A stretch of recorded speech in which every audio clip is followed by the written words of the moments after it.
오늘 은혜 받으실 하나님 말씀은 창세기 2장 9절과 15절로 17절 말씀입니다. 다 같이 합독하시겠습니다. 야훼 하나님이 그 땅에서 보기에 아름답고 먹기에 좋은 나무가 나게 하시니 동산 가운데에는 생명나무와 선악을 알게 하는 나무도 있더라. 야훼 하나님이 그 사람을 이끌어 에덴 동산에 두어 그것을 경작하며 지키게 하시고, 야훼 하나님이 그 사람에게 명하여 이르시되 동산 각종 나무의 열매는 내가 임의로 먹되 선악을 알게 하는 나무의 열매는 먹지 말라. 내가 먹는 날에는 반드시 죽으리라 하시니라. 아멘. 창세기 2장 9절, 2장 15절에서 17절 말씀을 가지고 우리 안에 있는 두 나무이란 제목으로 한번 말씀을 나누겠습니다.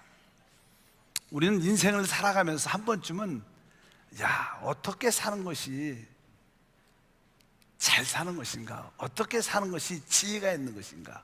어떻게 사는 것이 축복 가운데 사는 것인가? 이런 질문을 수없이 합니다. 늘 그런 질문을 하지만 사실 그 답을 얻기가 쉽지 않습니다. 그러나 하나님 말씀 안에 그 해답과 비결이 있는 줄 믿습니다. 하나님께서 사람을 창조하시고 이제 그를 에덴 동산에 두셨습니다. 그리고 나서 하나님께서 그 에덴 동산에 두신 그 사람을 향해서 이렇게 말씀을 하시죠. 창세기 2장 9절 말씀에 야훼 하나님이 그 땅에서 보기에 아름답고 먹기에 좋은 나무가 나게 하시니 동산 가운데에는 생명나무와 선악을 알게 하는 나무도 있더라. 여기서 특별히 많은 나무가 있었지만 하나님은 두 나무를 그 사람에게 보여주시고 말씀하십니다. 거기에 동산 중앙에 생명나무와 선악을 알게 하는 나무가 있다. 또 뒤에 보니까 선악을 알게 하는 나무는 먹지 말라. 먹으면 반드시 죽는다. 이렇게 하나님께서 말씀하셨습니다. 이 말씀을 통해서 우리는 인생을 성공적으로 사는 비결을 배우게 됩니다. 바로 인생을 성공적으로 사는 것은 다른 것이 아니라 사람들의 선택에 달려있다는 것을 분명히 압니다. 여러분들이 합당한 선택을 하면 그 결과 축복과 하나님의 영광이 있겠지만, 만약에 우리가 잘못된 것을 선택하면 결국 우리는 멸망과 사망을 갖게 될 거란 뜻입니다. 하나님은 사람을 창조할 때 우리 사람에게 자유라는 의지를 허락해 주셨어요. 우리 하나님은 아주 크신 분입니다. 대인배죠. 아주 크기 때문에 무조건 우리에게 무엇을 강요하지 않습니다. 그것은 항상 우리에게 선택할 자유를 주십니다. 우리도 인생을 이렇게 살아갈 때 보면 아주 속이 좁은 사람들, 소인배라고 하죠. 이런 사람들은 자꾸만 자기의 생각을 강요해서 억지로 그것을 받아들이게 하는 그러한 분들이 종종 있습니다. 그러나 우리 하나님은 진짜 크신 분이기 때문에 우리 모두에게 자유라는 의지를 허락해 주신 줄 믿습니다. 그래서 여러분들이 이제 선택할 수 있는 거예요. 여러분의 인생이 앞으로 성공이냐 실패냐, 축복이냐 저주냐, 이것은 여러분의 선택에 달려있다는 거예요. 그 선택의 큰 그림이 바로 여기에 생명나무와 선악을 알게 하는 나무를 보여주신 것입니다. 여러분들은 순간순간 생명나무를 선택하든 선악을 알게 하는 나무를 선택하든 여러분들은 선택할 수밖에 없는 그런 상황이 늘 오고 있습니다. 우리의 미래는 순간순간 선택의 결과가 우리의 미래가 되는 겁니다. 그러면 여러분들이 오늘 성경에서 우리에게 보여주는 큰 그림, 생명나무가 무엇인가를 여러분들이 먼저 이해를 해야 됩니다. 여러분, 생명나무는 무엇일까요? 그것은 사실 우리 그리스도를 상징합니다.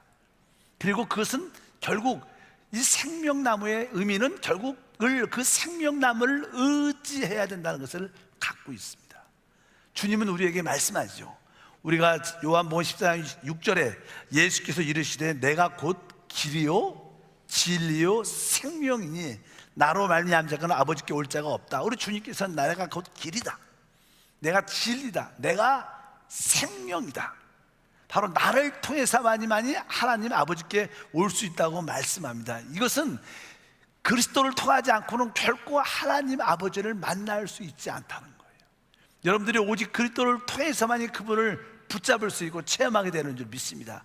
쉽게 말해서 이 생명은 절대적인 의지를 의미하죠. 절대적인 의지. 생명에 관련된 모든 것들, 우리가 늘 말하죠. 먹는 거, 숨 쉬는 거, 마시는 거, 하물며 잠을 자는 것도 생명과 우리의 생명과 관련되어 있습니다. 여러분들은 이 생명에 관련된 것은 졸업할 수가 있지 않아요. 내가 숨 쉬는 것을 졸업하겠다, 내가 먹는 것을 졸업하겠다, 내가 잠자는 것을 졸업하겠다, 그러면 결국 그것은 죽음입니다. 생명나무에 관련된 모든 것은 절대적인 의지와 의존입니다. 하나님과의 우리의 관계, 그리스도와 우리의 모든 관계는 절대적인 의존, 의지에 달려 있어요. 그러나 지식나무의 의미는 그렇지 않습니다. 우리가 보통 이제 초등학교를 다니고 중학교, 고등학교, 또 대학을 다니죠.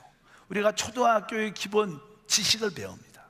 또 중학교에서, 고등학교에서 기본적인 지식을 배웁니다. 여러분들이 초등학교, 중학교, 고등학교를 졸업하면 이제 그 학교로부터 독립합니다. 다시 또 학교를 가지 않아요.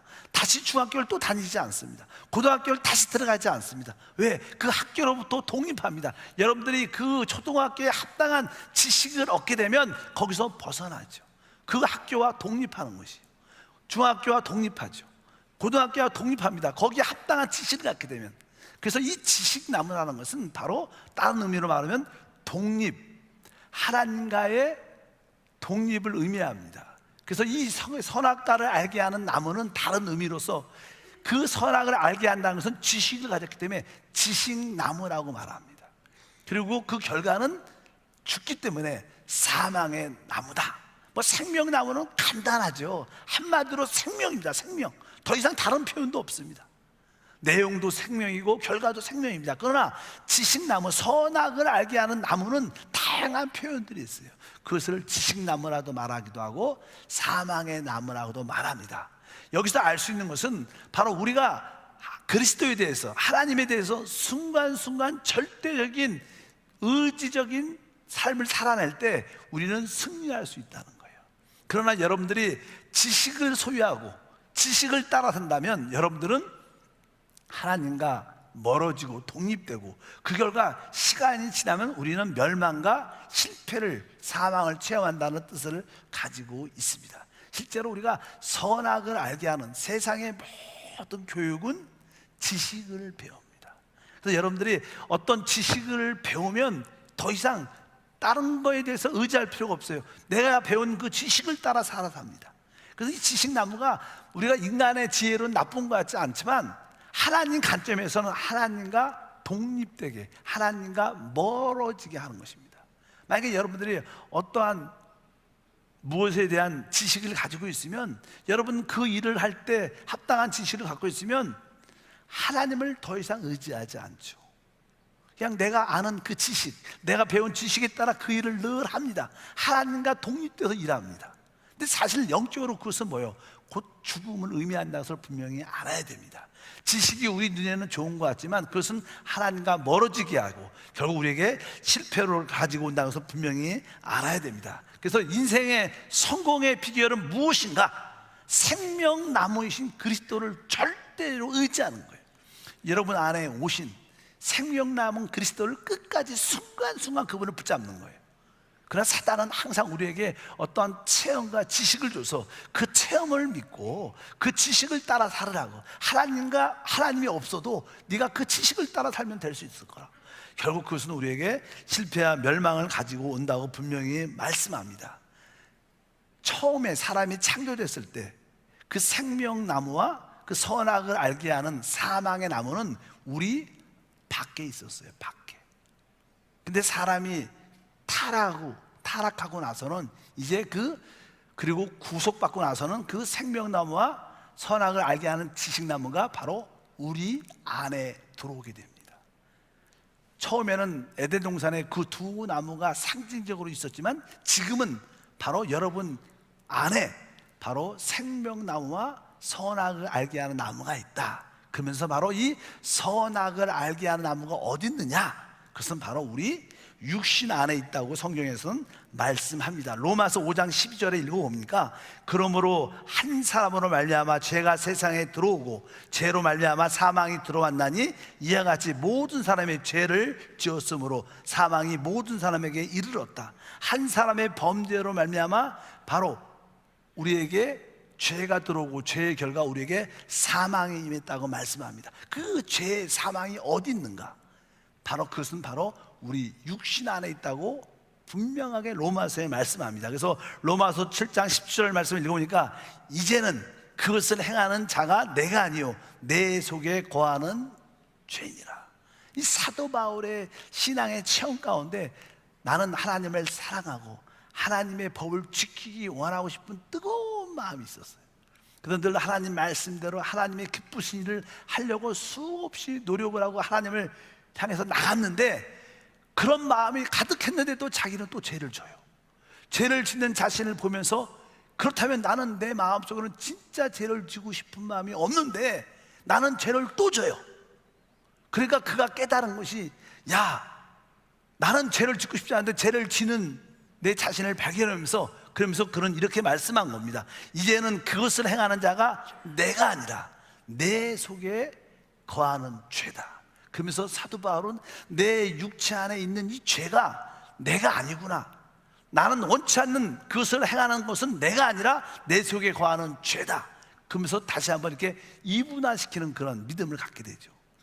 여러분 안에서 생각나는 모든 것이 다 여러분 것이라고 생각하면 안 됩니다. 많은 경우에 여러분 안에서 스스로 나오는 것도 있겠지만 또 우리 육체 안에 죄로부터 사단으로부터 나오는 것이 많다는 것을 여러분들이 기억하시기를 바랍니다. 그래서 좀 더 자세하게 21절과 23절 읽어보니까 그러므로 내가 한 법을 깨달았노니 곧 선을 행하기 원하는 나에게 악이 함께 있는 것이로다. 내 속사람으로는 하나님 법을 즐거워하되 내 지체 속에 한 다른 법이 내 마음의 법과 싸워 내 지체 속에 있는 죄의 법으로 나를 사로잡는 것을 보는 도다. 이렇게 말씀해서 사도 바울은 분명히 말하죠. 바로 내 이 육신 안에 바로 죄, 사망의 선악을 알게 나무가 들어있구나. 그래서 우리는 육신 안에 있는 선악을 알게 하는 나무, 바로 지식의 나무, 사망의 나무가 육신 안에 있기 때문에 육신을 따라 살면 결국 죽고 실패한다고 말씀합니다. 그걸 로마서 8장 13절에 너희가 육신대로 살면 반드시 죽을 것이로되. 한번 따라할까요? 너희가 육신대로 살면 뭐라 그래요? 반드시 죽을 것이로되. 우리 주님께서 에덴 동산에서 선악을 알게 하는 나무를 먹지 말라. 반드시 죽는다. 그 선악을 알게 하는 그 사단의 나무가 어디 있느냐? 우리 육신 안에 있습니다. 그래서 육신을 따라 살면 반드시 실패합니다. 뭐 육신의 정욕, 안목의 정욕, 이 세상의 자랑이 이 육체 안에 죄로 사망의 법으로 들어와 있습니다. 그래서 우리의 신앙생활은 바로 이 육신 안에 있는 삶을 사는 것이 아니라 바로 우리 거듭난 영 안에 있는 하나님의 생명을 따라 사는 줄 믿습니다. 바로 에덴 동산에 있었던 그 생명나무는 이제 주 예수를 믿었을 때 거듭난 우리 영 안에 오시는 것입니다. 생명나무는 예수 그리스도인데 그 예수 그리스도가 어디에 계시는가? 바로 우리 거듭난 영 안에 계시는 줄 믿습니다. 디모데후서 4장 22절도 보면 나는 주께서 내 심령에 함께 계시기를 바라노니 은혜가 너희와 함께 있을지어다. 근데 이 말씀은 바로 우리가 주 예수를 믿을 때 바로 성령께서, 그리스도께서 우리 영 안에 오셔요. 실제로 그분은 우리 안에 오십니다. 근데 중요한 것은 그분이 내 영 안에 있다는 것을 이렇게 느끼고 감동을 받아야 돼요. 믿으시면 아멘. 그냥 내 안에 계신다는 사실을 아는 것과 실제로 내 심령 안에 그분이 함께 하심을 느끼는 건 다른 거예요. 여러분들이 영 안에 주님이 함께 하심을 느끼기를 사도 바울은 간절히 원했어요. 저도 여러분 가운데 늘 말씀합니다. 바로 우리 영 안에 성령의 기름 부음을 느껴야 된다. 우리 영 안에 하나님의 운행하심을 느껴야 된다. 우리 영 안에 하나님의 성령의 강함동을 느껴야 된다. 그래야지 그것이 우리의 능력과 축복이 될 줄 믿습니다. 바로 우리 육신 안에는 죄와 사마의 법이 있고 우리 영 안에는 생명의 성령의 법이 있어요. 여러분 모두가 생명의 성령으로 충만하기를 축복합니다. 그래서 로마서 8장 2절에 이는 그리스도 예수 안에 있는 생명의 성령의 법이 죄와 사망의 법에서 너희를 해방하였습니다. 그래서 우리의 신앙생활은 무엇인가? 바로 순간순간 우리 영 안에 오신 그 생명나무를 취하는 거예요. 생명나무를 받아들이는 거예요. 생명나무를 선택하는 거예요. 그럴 때마다 우리 안에 생명의 성령의 법이 역사합니다. 여러분 안에 이미 와 계시는 그 생명나무를 붙잡길 주님으로 축복합니다. 우리는 순간순간 선택을 해야 돼요. 내가 육신을 따라 이 선악을 알게 하는 지식나무를 선택할 것인지, 내가 영 안에 계신 생명나무를 선택할 것인지, 모든 문제, 사람과의 관계, 일을 결정할 때 항상 이 선택이 중요한 것입니다. 여러분들이 올바른 선택을 하면 인생에 성공합니다. 그 선택은 다른 것이 아니라 바로 내 안에 계신 생명나무를 선택하는 것입니다. 우리 예수님은 이 땅에 생명으로 오셨습니다. 예수님의 사역을 쭉 보게 되면 예수님은 항상 선악, 지식나무 관점으로 모든 것을 선택하지 않습니다. 왜? 그분은 생명이기 때문에. 그분은 모든 일을 어떤 관점으로? 생명나무의 관점으로 모든 것을 말씀하시고 선택하십니다. 우리는 주님의 그 영적인 본을 배울 필요가 있습니다. 요한복음 같은 경우에는 모든 사례가 그 원칙을 준수합니다. 그럼 오늘은 세 가지만 말씀을 드리겠습니다. 첫 번째, 요한복음 4장에 보게 되면 사마리아 여자가 예수님을 만나고 이야기를 합니다. 이 타락한 사람들, 우리 이렇게 구원받지 못한 사람들의 대부분 생각은 항상 선악적인 기준으로 사로잡혀 있어요. 학교에서도 나라에서도 배우는 게 그거예요. 이것은 틀렸다, 이것은 맞다, 이것은 옳다, 이것은 아니다. 그런 가운데 우리는 이 땅에서 교육을 받고 살아옵니다. 그래서 세상이 쉽지 않은 거예요. 세상이 늘 나눠지고 분열, 혼돈, 어려움이 있는 겁니다. 우리의 모든 관점은 생명을 주는 관점이 돼야 될 줄 믿습니다. 바로 그 시작을 교회에서 시작해야 돼요. 교회에서 생명을 주는 하나됨 원칙을 우리가 붙잡아야 될 줄 믿습니다. 이제 사마리아 여자가, 우리는 사마리아 사람으로서 우리는 바로 우리가 이 사마리아 산, 이 산에서 예배를 드리고 있다. 근데 유대인들은 예루살렘에서 예배를 드려야 된다고 말씀한다. 예수님, 질문 하나 하겠습니다.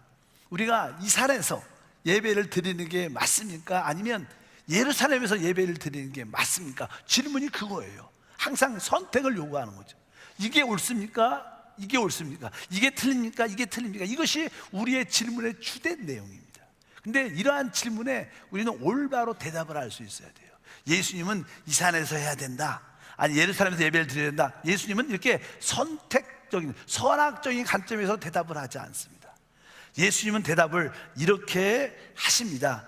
우리 다 같이 한번 읽어보면, 요한복음 4장 23절과 24절 읽으면, 아버지께 참되게 예배하는 자들은 영과 진리로 예배할 때가 오나니 곧 이때라. 아버지께서는 자기에게 이렇게 예배하는 자들을 찾으시니라. 하나님은 영이시니 예배하는 자가 영과 진리로 예배할지니라. 이 사마리아 여자는 하나님께 예배하는 장소가 여기입니까? 저기입니까? 이렇게 선택적인, 선악적인 관점에서 질문을 하지만 예수님은 장소가 이곳이 옳다, 이곳이 틀리다 이렇게 말하지 않습니다. 바로 하나님께 참으로 예배할 때가 온다. 하나님은 영이시다. 예배하는 자는 영과 진리로 예배하라. 여러분, 하나님께 예배하는 것은 사실 어떤 장소의 문제가 아니라 바로 영이신 그 하나님을 우리의 영 안에서 진리 안에서 예배하는 문제지 어떤 장소의 문제가 아닌 것을 기억하셔야 돼요. 여러분, 오늘 마음속을 활짝 열어 영 안에서 예배를 드리게 되면 바로 여러분 안에 생명의 충만한 역사가 함께할 줄 믿습니다. 또 두 번째 보면, 저는 요한복음 8장에 이제 그 종교인들, 제사장들, 바리새인들이 현장에서 이렇게 간음하다가 잡힌 한 여자를 예수님께 끌고 옵니다. 그러면서 그 여자를 예수 앞에 이렇게 팽개치면서 이제 강하게 그들이 말을 하죠.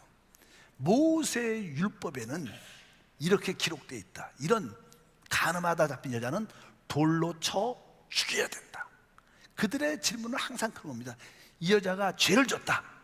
이 여자를 어떻게 할 것인가? 항상 모세의 법에는 돌로 쳐 죽이게 돼 있다. 선생이요, 당신은 어떻게 하겠는가?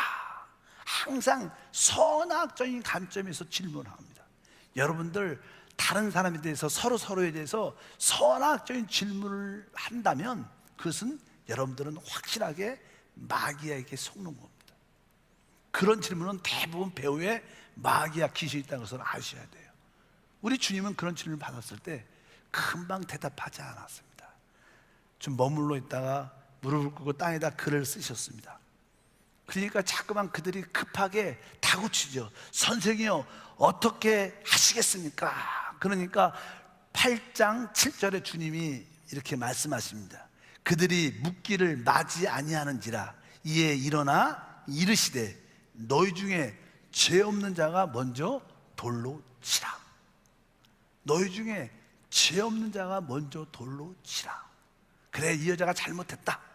이 여자는 당연하게 돌을 맞아 죽을 수밖에 없다. 그러나 누군가 앞장을 서야 될 것이다. 앞장을 설 수 있는 자격이 누구 있는가? 이 땅에 어떤 누구도 다 죄를 동일하게 범했습니다. 그 강량의 차이만 있지. 그래서 만약에 진짜 너희가 이 여자를 심판하기를 원한다면 너희 중에 죄 없는 자가 돌로 치라. 이게 무슨 뜻입니까? 항상 우리는 모든 문제를 선악, 옳고 그름의 문제로 답을 내서는 안 됩니다. 항상 어떤 문제의 답을 하나님께 향해야 돼요. 우리가 하나님께 방향을 돌려야 돼요. 이 문제가 생겼다 그러면 이 문제가 당신 탓이다, 내 탓이다, 이런 문제가 아니라 이 문제를 하나님께 돌려야 돼요. 우리 주님은 그들에게 말합니다. 너희 중에 죄 없는 자가 먼저 돌로 치라. 바로 그들의 질문에 대해서 우리 주님은 그들을 하나님께 향하게 만들었습니다. 그러니까 그들의 양심에 죄책감을 느끼게 되죠. 왜? 하나님 빛이 임하면 다 우리의 죄가 다 보이게 되어 있습니다. 그래서 사람들은 다 빠져나와서 그 자리에는 오직 주님밖에 남지 않았습니다. 사실 우리를 정죄할 수 있는 분은, 우리에게 돌을 던질 수 있는 분은 주님밖에 없어요. 근데 우리 주님도 우리에게 돌을 던지지 않습니다. 나는 너를 정죄하지 않는다. 다시는 죄를 짓지 말라 말씀하시고 그에게 생명을 주는, 하나님께 돌이키게 만드는 그런 구원의 역사가 함께할 줄 믿습니다. 이 땅 사단은, 세상은 우리에게 선악적인 것을 요구합니다. 이 편에 쓰든지 저 편에 쓰든지. 우리나라가 어려운 일은 이 편도 저 편도 아니에요. 우리는 하나님 편에 서야 되는 거예요. 뭐 늘 이렇게 정치적 이야기를 성도들이 가장 싫어해요. 뭐 진보든 보수든 중요하지 않아요. 하나님께 가는 게 중요한 거예요. 하나님만이 생명이시고 하나님만이 우리나라를 구원할 수 있게 될 줄 믿습니다. 바로 우리는 여기서 분명히 알아야 됩니다. 사람들의 질문이 바로 선악적인 옳고 그름에 대한 문제였구나. 우리는 생명나무를 선택하는 지혜가 있어야 될 줄 믿습니다. 또 하나, 요한복음 9장에도 기록되어 있습니다. 주님과 제자들이 가시는데 날 때부터 소경된 사람이 있어요. 날 때부터, 태어날 때부터 맹인된 사람이 있으니까 제자들이 그냥 궁금증이 생긴 거예요. 왜? 우리가 어떠한 날 때부터 어떤 저주와 질병과 연약함을 갖고 태어나면 그들의 생각 속에는 하나님께 저주를 받았기 때문에, 심판받았기 때문에 그런 문제가 생겼다고 생각을 하고, 그건 둘 중에 그 부모가 잘못했든지 아니면 그 사람의 죄를 잘못했든지 그런 문제일 것이다, 이런 생각을 해갖고 질문을 하죠. 선생님, 이 사람이 날 때부터 소경됐는데 그 날 때부터 된 소경된 그 원인이 그 부모 탓입니까? 아니면 그 사람이 원인입니까? 이런 질문을 또 우리들도 늘 하죠. 그런데 거기에 대해서 우리 주님은 이렇게 말씀합니다. 9장 3절에 대해서 예수께서 대답하여 이르시되 이 사람이나 그 부모의 죄로 인한 것이 아니라 그에게서 하나님이 하시는 일을 나타내고자 함이라. 우리 주님은 또 방향을 뭐 부모 탓 아니면 그 사람의 탓, 이러한 선악적인 그런 관점에서 방향을 틀어서 이 모든 일들은 하나님의 뜻을 나타내기 위한, 하나님의 영광을 드러내기 위한 하나님의 일이다. 그러면서 그 사람에게 눈을 띄워주는 놀라운 기적의 역사가 나타나서 하나님께 영광이 되는 역사가 함께할 줄 믿습니다. 우리는 서로 이 땅에서 승리의 인생을 살려면 다른 사람들을 대할 때, 또 자신을 대할 때 선악적인 관점으로 대하면 결국 우리 자신도, 그 가정도, 우리 사회도 망합니다. 선악적인 옳고 그름의 문제는 우리에게 결국 실패를 가져옵니다. 우리는 어떠한 환경 가운데 있을지라도 어떤 일이 벌어졌다면, 그것이 좋은 일, 나쁜 일이 벌어졌으면 중요한 것은 그 사건을 통해서 어떻게 하나님께 올라가야 돼요. 하나님께 그 방향이 틀어져야 됩니다. 만약에 어떤 일이 잘못됐다 그러면 잘못된 일을 통하여 하나님을 만나면 되는 거예요. 우리가 일이 잘 됐다 그러면 그 잘된 일을 통해서 하나님께 돌아가면 돼요. 일이 잘 되고 안 되고가 중요한 게 아니라 우리는 하나님께 돌이키는 게 중요합니다. 그것이 바로 생명나무의 원칙입니다. 우리 주님은 어떠한 문제를 가지고 어떠한 어려움 가운데, 어떠한 환경 가운데 있을지라도 사람들을 하나님께 생명나무로 돌이키게 만들었습니다. 우리 신앙의 비결이 무엇인가? 바로 승리의 비결은 바로 모든 사람을 생명나무 그리스도로 돌이키게 만드는 거예요. 아까 우리도 이렇게 예배를 드리다 보면 찬양을 해야 되는데 누가 할지 몰라, 여기서 반주를 해야 되는지 이렇게 틀릴 수도 있어요. 뭐 틀린 게 중요하지 않아요. 이런 사건을 통해서 하나님을 더 깊이 만나면 되고, 더 앞으로 예배가 더 좋아지면 되는 거예요. 뭐 그런 일 갖고, 틀린 일 갖고, 뭐 빠진 일 갖고 왜 틀렸냐 정죄하고 판단한다면 우리는 다 선악을 알게 하는 나무를 먹는 거예요.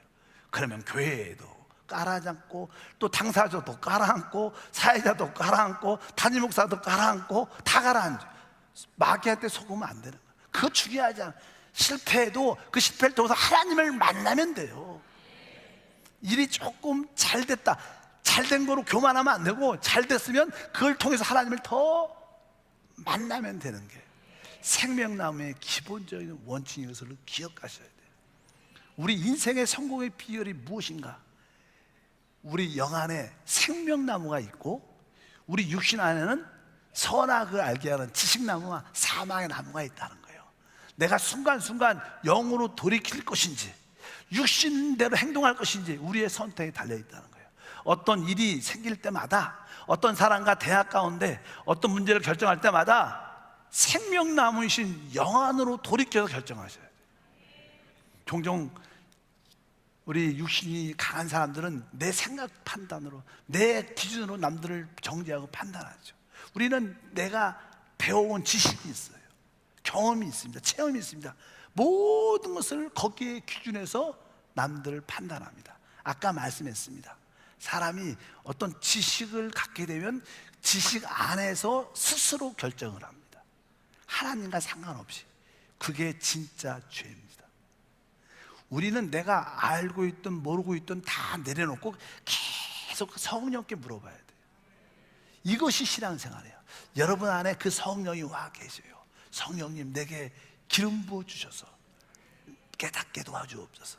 내가 전에 이런 경험이 있었지만 그것도 내려놓습니다. 지금 내 안에서 기름 부으시는 성령이 나를 이끌어 주시고, 내가 그 기름 부음에 순종하게 도와주옵소서.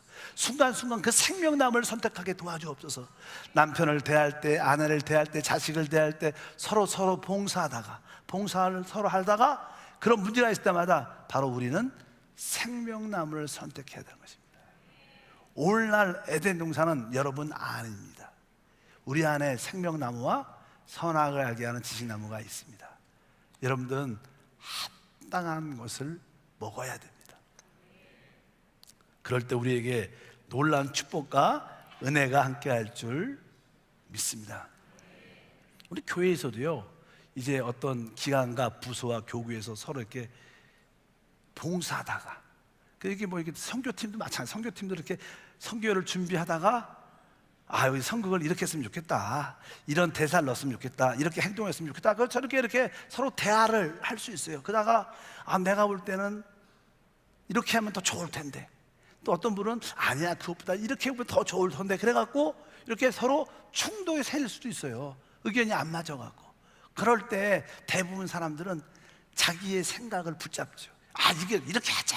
그러면 또 어떤 다른 사람들은 아니야, 이게 더 좋을 거야. 그러면서 상처를 받고, 왜? 선악을 선택하는 거예요. 어쩌든지 우리가 하나 돼서 하나님께 영광 돌리는 것이 중요한 것입니다. 내 의견과 내 주관하는 것, 주장하는 것이 관철되는 것이 중요하지 않아요. 서로 기뻐할 수 있고 하나님께 영광되는 게 중요한 줄 믿습니다. 그래서 교회는요, 일을 잘하는 곳이 아니라 교회는 사람을 살리는 곳이에요. 그러니까 일을 잘하는 사람 오면 일 관점으로 모든 것을 바라봐. 그러면 그런 분들은 사실 지식남을 먹기 때문에 많은 자들에게 상처를 많이 주죠. 왜 집사님은 일을 그렇게 못해? 왜? 권사님은 그렇게 하면 안 되지? 이렇게 자꾸만 이렇게 일관적으로 봐요. 그러다 보면 서로 상처를 받게 돼요. 교회는 그분이 일을 잘못했을 때 그 부족함을 통해서 하나님을 더 깊이 만나면 되고, 아까 말씀드렸던 일을 잘했다면 그 잘한 일을 통해서 하나님께 더 겸손해지고 더 깊이 만나면 되는, 더 하나님께 가까이 가는 것이 교회의 목표이지 일을 잘하는 게 아닌 것을 분명히 아시길 축복합니다. 여러분 모두가 순간순간 이제 무엇을 먹어요? 생명나무를 취하리라. 이 생명나무가 우리를 살리고, 바로 나도 살리고 우리 가정도 살리고 우리 국가도 살리는 축복이 함께할 줄 믿습니다. 바로 여러분 안에 두 나무가 심겨져 있어요. 육신 안에는 보이지 않게 선악을 알게 하는 지식나무, 사마의 나무가 심겨져 있습니다. 여러분 영 안에는 생명나무가 심겨졌어요. 그래서 이제 생명나무, 선악의 나무는 빼고 이제 우리가 영을 따라 사느냐, 육신을 따라 사느냐를 선택해야 돼요. 그래서 육신의 생각은 사망이고 영의 생각은 생명과 평안입니다. 여러분들이 영 안에 있는 생명나무를 취함으로 말미암아 나도 살고 모든 사람을 살리고 교회도 살리고 바로 가정도 살리는 성도가 되길 주님으로 축복합니다. 하나님 아버지 진심으로 감사합니다. 에덴 동산에서 우리에게 보여줬던 생명나무와 선악을 알게 하는 나무가 이제 우리 안에 있음을 다시 한번 깨닫게 도와주시고, 우리의 인생의 성공과 실패는 순간순간 내가 영 안에 있는 생명나무를 선택하는지 육신을 따라 사망의 열매를 먹든지 둘 중에 하나밖에 없습니다. 우리 성도들에게 영적인 분별력을 주셔서 합당한 선택, 그리스도 생명을 선택하게 하시고 늘 다른 사람을 살리고 회복하는 관점으로 모든 것을 섬기게 하옵소서. 주 예수 이름으로 기도함나이다. 다 같이